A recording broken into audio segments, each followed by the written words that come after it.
बिस्मिल्लाहिर्रहमानिर्रहीम। अस्सलाम वालेकुम वरहमतुल्लाहि वबरकातुहू। नाफरमान औलाद को फरमा बरदार बनाने के लिए और औलाद की इस्लाह करने के लिए, औलाद को नेक बनाने के लिए आपने सबसे पहले दुरूद पाक पढ़ना है 100 मरतबा। अल्लाहुम्मा सल्ली अला मुहम्मदिन व आलिहि व अस्हाबिहि बिअददि कुल्ली हर्फिन मिनल कुरानी व बिअददि कुल्ली हर्फिन अल्फन अल्फा।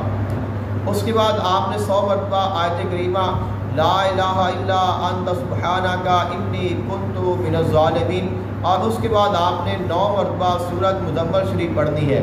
उसके बाद आपने ख़याल में तसव्वुर में अपनी औलाद पर दम कर देना है, अगर पास हो तो वैसे दम कर दें। और उसके बाद आपने उनके लिए दुआ करनी है।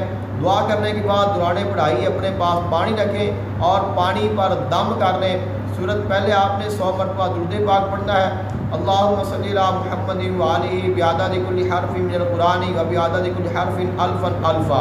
उसके बाद आपने 100 मरतबा ला इलाहा इल्ला अंत सुब्हानका इन्नी कुन्तु मिनज़ ज़ालिमीन पढ़ना है। उसके बाद आपने 9 मरतबा सूरत मुज़म्मिल शरीफ को पढ़ना है।